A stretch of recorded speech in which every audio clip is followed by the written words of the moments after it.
नमस्कार विद्यार्थी मित्रांनो, मी उपप्राचार्य Shri P R Kamble, Sangli high school व Vinod Shivaji Bhate, arts science and commerce junior college Sangli, तुमच्या सेवेशी ऑनलाईन या ठिकाणी मी उभा आहे. यापूर्वीच्या व्हिडिओमध्ये चौथ्या टॉपिकला सुरुवात केली आपण. पहिला व्हिडिओ होता व्यावसायिक सेवा म्हणजे काय आणि व्यावसायिक सेवांचं स्वरूप कसं असतं. त्यानंतर दुसऱ्या भागामध्ये आलो. व्यावसायिक सेवेमधला बँका हा एक अतिशय महत्त्वाचा उपघटक आहे. चौथा टॉपिक आपला व्यावसायिक कार्य या नावाने आपण ओळखतो. बँकांची माहिती आपण मिळवायला लागलेलो आहोत. यापूर्वी बँक म्हणजे काय आणि बँकांचे प्रकार कोणते ते जवळजवळ 7-8 प्रकार आपण विचारात घेतले. त्यामध्ये पुन्हा एकदा आठवण करून देतो. मध्यवर्ती बँकेबद्दल आपण माहिती घेतली, व्यावसायिक बँकाबद्दल माहिती घेतली, गुंतवणूक बँकाबद्दल माहिती घेतली. ज्या व्यावसायिक बँका आहेत त्यांच्या खाजगी बँका कोणत्या, सार्वजनिक बँका कोणत्या, त्या सगळ्या बँकांचा आपण विचार केल्यानंतर इथं उपघटक आपण जो घेतलेला आहे व्यावसायिक सेवेमधला, तो व्यावसायिक बँकेची कार्य, फंक्शन्स ऑफ कमर्शियल बँक्स. आता इथं शब्द व्यावसायिक वापरलाय, इथं शब्द कमर्शियल आलेला आहे.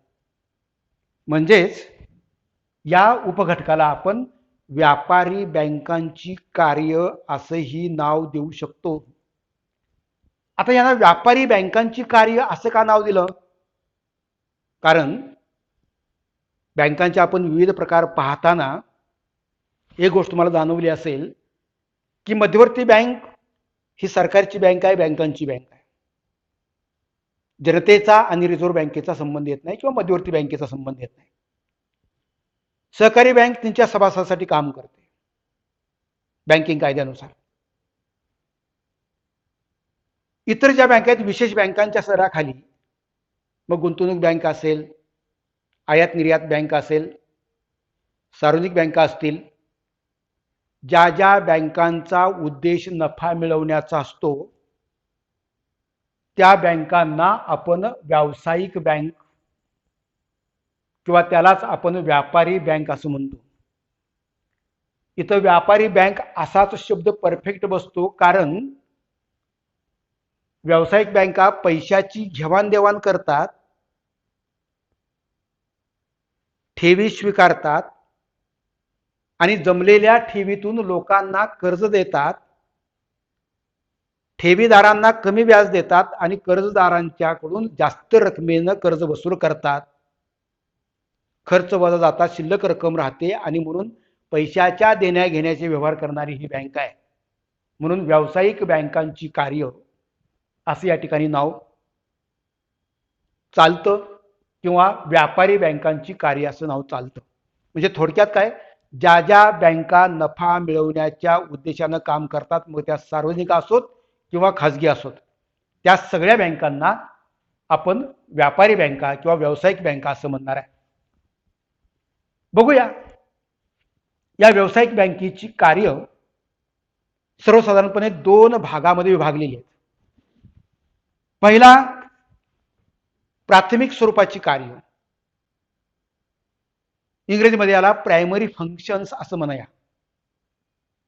आणि दुय्यम स्वरूपाची कार्य, subsidiary functions of commercial bank. आता ह्या कार्याचं 2 भागामध्ये वर्गीकरण का केलं? कारण बँकिंग कायदा 1949 नुसार ज्या संस्था आपल्या नावामध्ये बँक हा शब्द वापरतात त्या बँकांना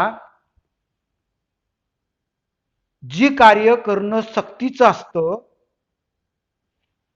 त्यांना प्राथमिक स्वरूपाची कार्य किंवा प्रायमरी फंक्शन्स असं म्हटलंय.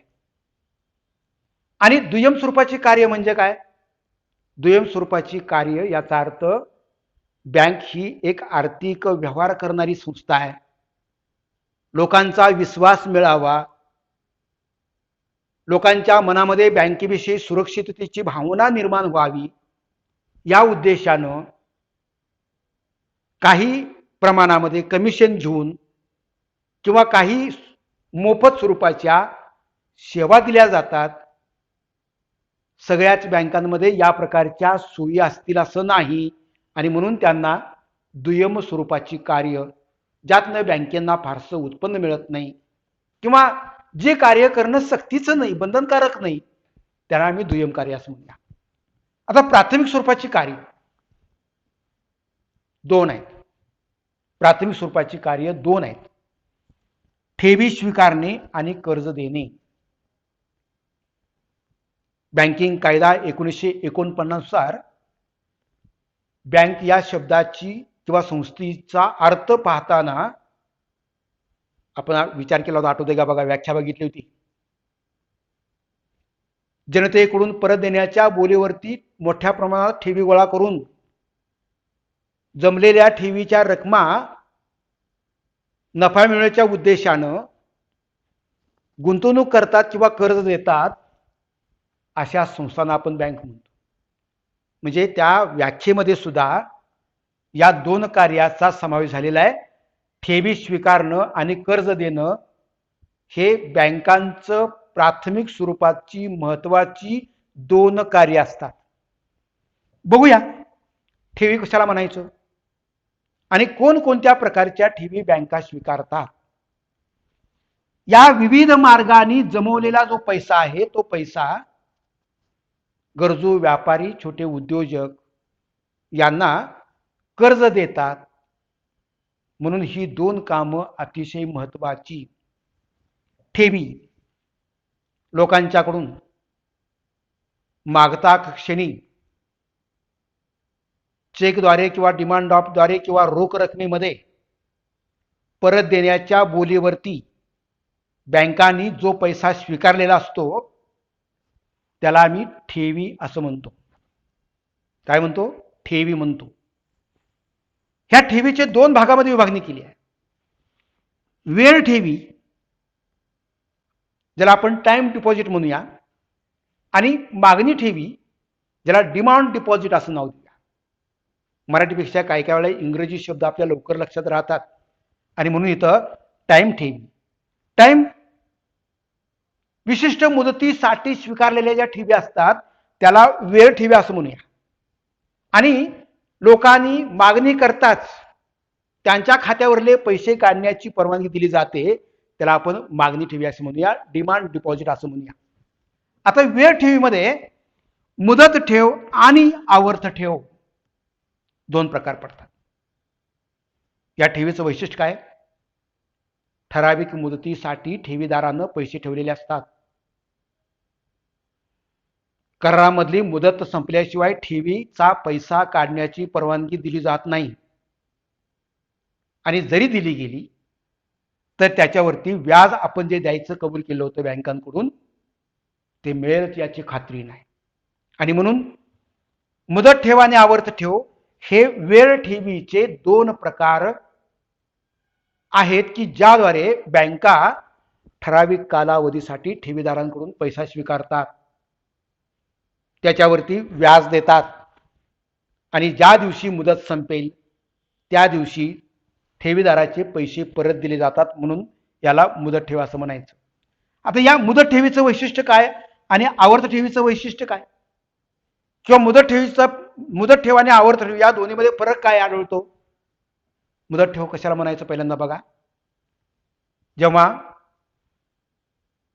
ठेवीदारांकडून विशिष्ट कालावधीसाठी विशिष्ट किंवा निश्चित व्याजदराने पैसे स्वीकारले जातात आणि मुदत संपल्यानंतर ठरलेल्या व्याजदरासह सर्वच्या सर्व रक्कम परत दिली जाते त्याला आम्ही मुदत ठेव असं म्हणलं जातं. आता तुमच्या मनात एक प्रश्न आला असेल की मुदत ठेव बँकेमध्ये कोण ठेवत असेल? म्हणजेच मुदत ठेवीचा ग्राहक कोण असेल? तर समाजातला श्रीमंत वर्ग, ज्यांच्याकडे स्वतःच्या गरजा भागवून काही पैसे अतिरिक्त आहेत, शिल्लक आहेत, ते भविष्यकाळासाठी तरतूद करायची असते त्यांना. मग घरातल्या असुरक्षित वातावरण ठेवण्यापेक्षा कमीत कमी 46 दिवसापासून पुढे 1 वर्ष, 2 वर्ष, 3 वर्ष, 4 वर्ष, 5, 6, 7, 8 दामदुप्पट योजना, अशा प्रकारच्या अनेक योजना बँकांनी तयार केलेल्या असतात. त्या योजनेमध्ये हा पैसा ठेवलेला असतो. म्हणजे समाजातला श्रीमंत वर्ग मुदत ठेवीचा ग्राहक वर्ग आहे. व्याज काय? इतर सर्व प्रकारच्या ठेवीच्या तुलनेमध्ये मुदत ठेवीवरती सर्वात जास्त व्याजदर दिला जातो. प्रत्येक बँकाचा वेगळा असू शकतो, परंतु या सगळ्या ठेवीच्या प्रकारापेक्षा मुदत ठेवीवरती जास्त व्याजदर दिला जातो. का? तर जोपर्यंत मुदत संपत नाही तोपर्यंत माणूस न्यायला येणार नाही, हे बँकांना माहिती असतं. त्यामुळे मुदत ठेवीद्वारे असणारा जो पैसा आहे तो कर्ज रूपाने इतरांना दिला जातो, तेवढ्या मुक्तीकरता. उत्पन्नाचा एक बँकांचा मोठा मार्ग म्हणून या ठेवीकडे पाहिलं जातं आणि म्हणून बँकांना या प्रकारच्या ठेवी अत्यंत उपयुक्त आहेत. तुम्ही म्हणाल 5-5 वर्षासाठी आम्ही पैसे ठेवणार आहे, मग ते पैसे आम्हाला त्या 5 वर्ष संपल्यानंतर परत मिळणार आहे, याचा पुरावा काय? पुराव्यासाठी तुम्हाला एक ठेव पावती दिली जाते. त्या ठेव पावतीवरती किती व्याजदरानं पैसा स्वीकारला आहे, किती तारखेला तुम्ही परत करणार आहे, हे स्पष्टपणे लिहिलेलं असतं. त्यामुळे काळजी करण्याचं काम नाही. आता तुम्हाला जर त्या मधल्या काळामध्ये मुदत संपण्यापूर्वी जर पैशाची गरज भासली तर मात्र मुदत ठेवीच्या पावतीवरती, मुदत ठेवीच्या मुदत पावतीच्या तारणावरती तुम्हाला इतर बँकेतून किंवा त्याच बँकेतून कर्जही उचलता येतं, मुदत रकमे एवढी. त्यामुळे काळजी करायचं काम नाही. मुदत ठेव ही बँकांना परवडणारी आहे, तसंच ठेवीदारांनाही परवडणारी आहे. फक्त इथं तुम्हाला चेकबुक दिलं जाणार नाही, पासबुक दिलं जाणार नाही, कारण या खात्यावरती आपण कोणत्याही प्रकारचे व्यवहारच करत नाही. एकदाच पैसे ठेवणार आहे आणि एकदाच काढणार आहे. त्यामुळं इथं कोणत्याही प्रकारची इतर सेवा बँकांकडून दिली जात नाही. त्यानंतर आवर्त ठेव योजना. आवर्त ठेव योजनेला आपल्या शुद्ध मराठी भाषेमध्ये आणि पूर्वी अडाणी लोकांना समजावं यासाठी बँकांनी सदाफुली योजना, सदाफुली झाड आपल्याला माहिती आहे, सदाफुली योजना असे नाव दिलं होतं. का? तर त्याला तुम्ही पाणी घाला अगर न घाला, बारमाही सदाफुलीचं झाड आपल्या अंगाखांद्यावरती फुलं खेळवतं आणि कायम हिरवगार असतं. तसं ज्या खात्यावरती रक्कम साठत जाते ठराविक कालावधीपर्यंत, आणि तो कालावधी संपल्यानंतर आकर्षक व्याज दरासह ठेवीदाराला ती रक्कम परत दिली जाते. त्याला आपण आवर्त ठेव योजना किंवा रिकरिंग डिपॉझिट असं म्हणतो. इथं ठेवीदाराला महिन्यातून 100 किंवा 200 किंवा 500च्या पट्टीमध्ये 2 वर्ष, 3 वर्ष, 4 वर्ष, 1 वर्षाच्या मुदतीसाठी रक्कम फक्त भरून घेतली जाते. काढायची परवानगी नाही, फक्त रक्कम भरून घेतली जाते आणि करारामध्ये ठरलेली मुदत संपल्यानंतर आकर्षक व्याज दरासह ती रक्कम सर्व परत दिली जाते. म्हणून याला आपण रिकरिंग डिपॉझिट किंवा सदाफुली योजना. झाड जसं वाढेल तसं फुलांचा भर वाढत जातो, तसं जसं खातं तुमचं पुढं जात जाईल तसं त्या खात्यावरती रक्कम फक्त साठत जाते आणि कालावधी संपल्यानंतर सगळीच्या सगळी रक्कम तुम्हाला यातून आकर्षक व्याज दरासह काढता येते. याही ठेव प्रकाराचा बँकांना कर्ज देण्यासाठी मोठा वापर होऊ शकतो, कारण एक खेळतं भांडवल म्हणून या प्रकारच्या ठेवीकडे बँका बघतात. काय काय लक्षात ठेवणार बघा. ज्यांना मुदत, विशिष्ट प्रकारची मुदत घातलेली असते त्यांना वेळ ठेवी असं म्हणलं जातं. मुदत ठेव आणि आवर्त ठेव हे 2 प्रकार वेळ ठेवीचे आहेत. त्यानंतर डिमांड डिपॉझिट. डिमांड याचा अर्थ ग्राहकांनी मागता क्षणी पैसे परत देण्याच्या बोलीवरती स्वीकारलेल्या ठेवी. इथं बचत ठेव, बहुपर्यायी ठेव आणि चालू ठेव असे 3 प्रकार आढळतात. आता ही बचत ठेव जी आहे तिचा अर्थ काय आहे, त्याच्यावरती व्याजदर किती दिला जातो, कुणासाठी परवडणारी आहे, आठवड्यातनं पैसे काढण्यावरती आणि भरण्यावरती काही बंधन आहेत का, या प्रश्नाची उत्तरं इथं शोधावी लागतील आपणाला. त्यामुळे बचत ठेव याचा अर्थ बँकेमध्ये ठेवीदारानं सुरक्षिततेच्या दृष्टिकोनातून आणि गरजेनुसार आपल्याला पैसा वापरता यावा यासाठी ज्या खात्यावरती पैसे ठेवलेले असतात त्याला बचत ठेव योजना असं म्हणलं जातं. किंवा आठवड्यातून ज्या खात्यावरती किती वेळा पैसे भरता येतात, फक्त आठवड्यातून 2च वेळा काढता येतात, त्यांना बचत ठेव असं म्हणलं जातं. नोकरदार म्हणजे पगार मिळवणारी माणसं, मजूर माणसं, अल्प आणि मध्यम उत्पन्न गटातील जी लोक आहेत ती लोक बचत खात्यावरती पैसे ठेवतात. या खात्यावरती जास्त व्याज दिला जात नाही. मुदत ठेवीच्या तुलनेमध्ये बचत खात्यावरती अतिशय कमी व्याज दिलं जातं, पण सुरक्षित पैसे ठेवल्याची खात्री असते आणि काही प्रमाणामध्ये इथं तुम्हाला व्याज दिलं जातं. पण आठवड्यातनं फक्त 2 वेळा पैसे काढण्याची परवानगी दिली असते. त्यातल्या त्यात जर तुम्ही 50,000 रुपयापेक्षा जास्त रक्कम काढणार असाल तर बँकेला त्याची पूर्वकल्पना द्यावी लागते.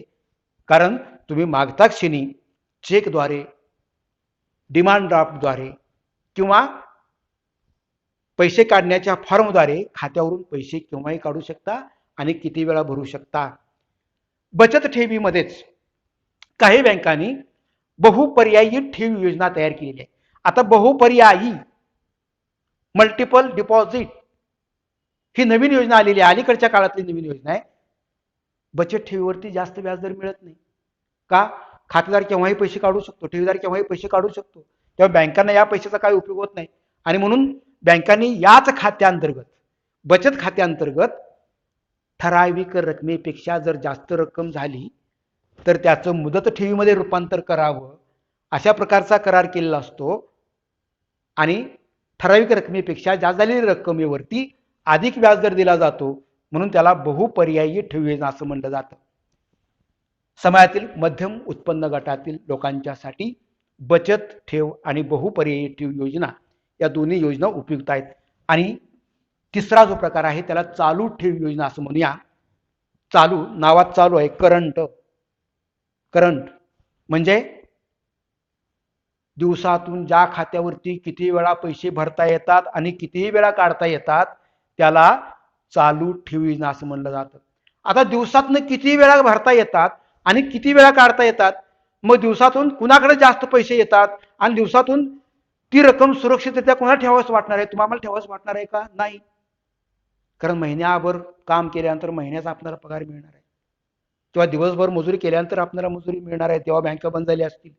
आणि म्हणून चालू ठेव योजना ही फक्त व्यापारी उद्योजकांच्यासाठी उपयुक्त आहे.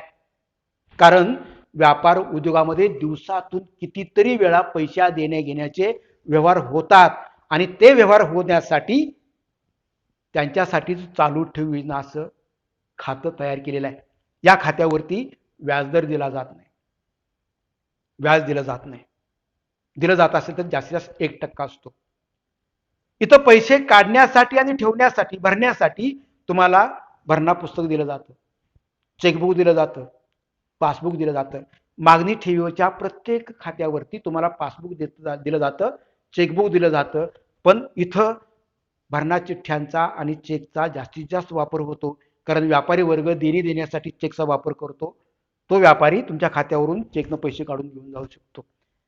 लक्षात आलं का? बघा, मागणी ठेवी 3 प्रकारचे आहेत: बचत ठेव खातं, बहुपर्यायी योजना, चालू खातं. या चालू खात्याचं दुसरं एक वैशिष्ट्य खास कुठेतरी नोंद करून ठेवा, चालू खात्यावरती ओव्हरड्राफ्ट अधिविकर्ष सवलत दिली जाते. म्हणजे काय? खात्यावरती शिल्लक असलेल्या रकमेपेक्षा जास्त रक्कम काढण्याची परवानगी दिली जाते. त्याला आपण चालू खातं असं म्हणतो. जेवढी रक्कम तुम्ही उचल म्हणून घेतलेली आहे त्याच्यावरती व्याज बँक आकारते. कर्ज देणे, या विविध प्रकारच्या ठेवीद्वारे जे पैसा गोळा झालेला असतो त्या पैशातून गरजू व्यापारी उद्योजकांना बँका कर्ज देतात. आता कर्ज ही प्रामुख्याने 2 प्रकारचे आहेत. एक कर्ज आणि दुसरा उचल किंवा आगाऊ. पहिल्यांदा कर्ज आणि उचल यातला फरक काय? उचल याचा अर्थ जेवढं मी उचललेलं आहे तेवढ्यावरतीच व्याजाची आकारणी. आणि कर्ज म्हणजे काय? जेवढं तुम्हाला कर्ज रक्कम मंजूर झाली आहे त्या सगळ्या रकमेवरती व्याजाची आकारणी.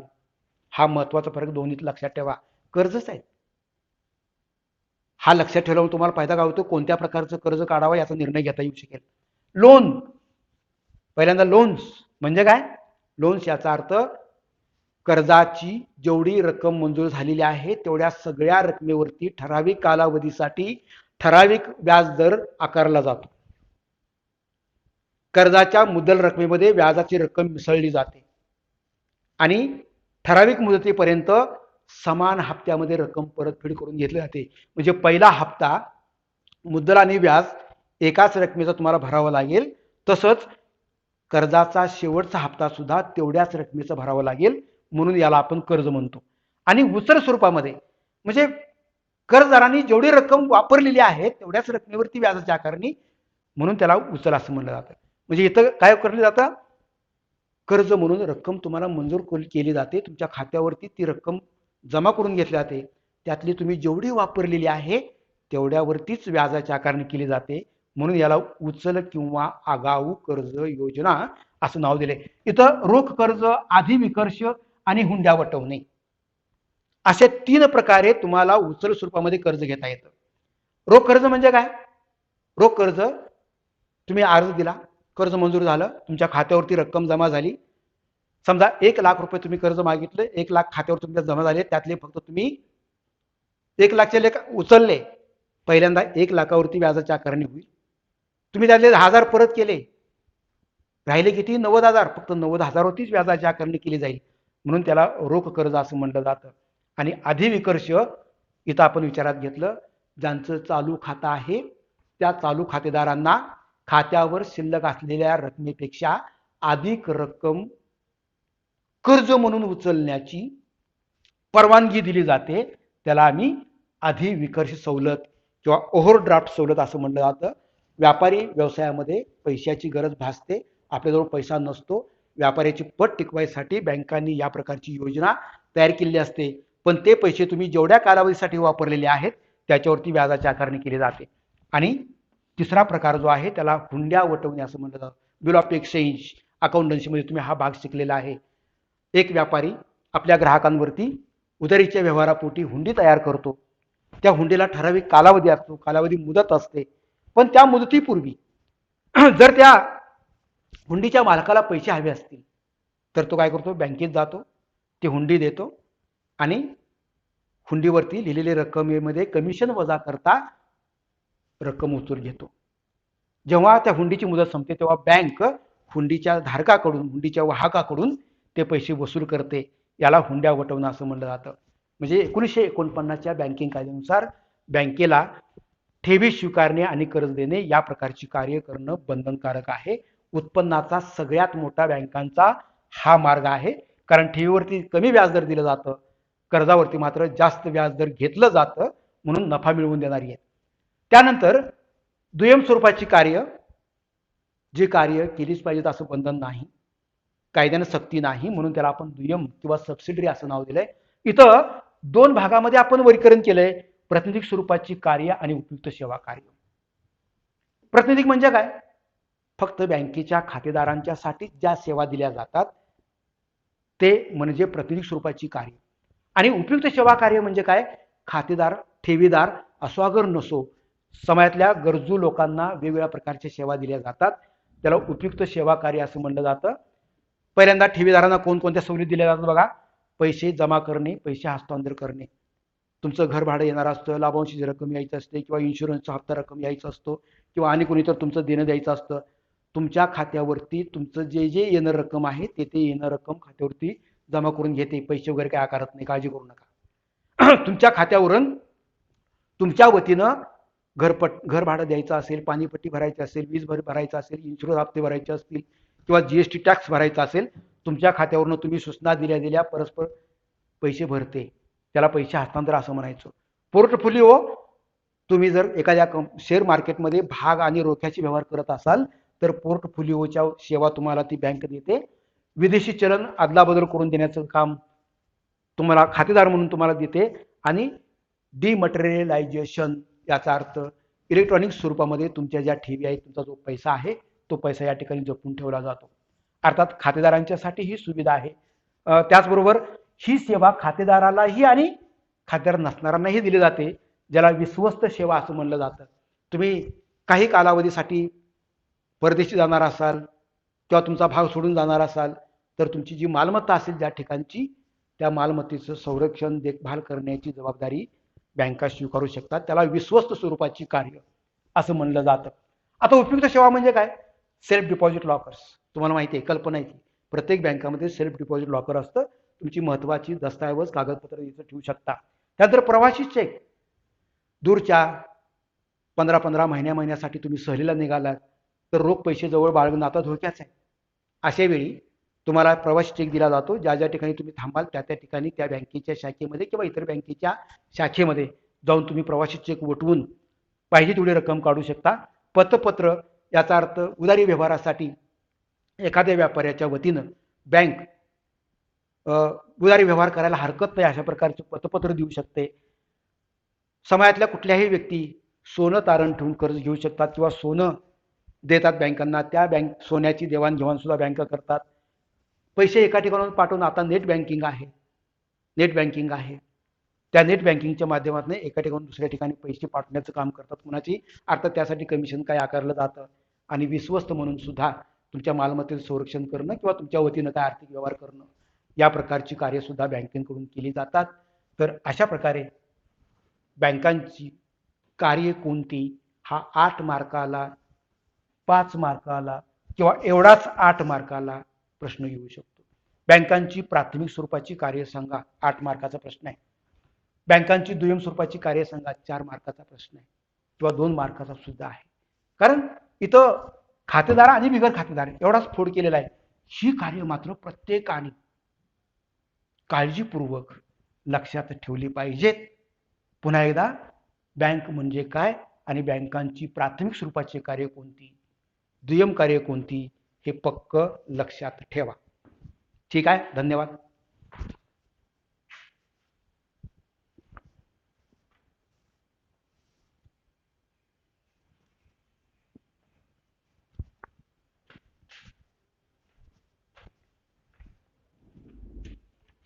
ए सुशांत, सुशांत, ए सुशांत, संपलंय संपलंय, पळायला लागले रीडिंग ते.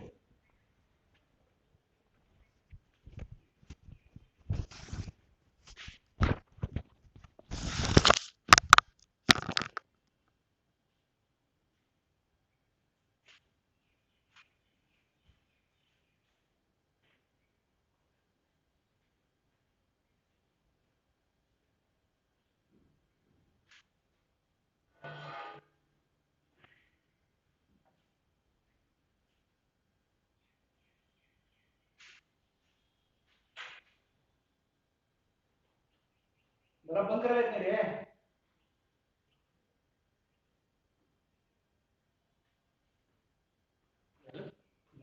नेक्स्ट घे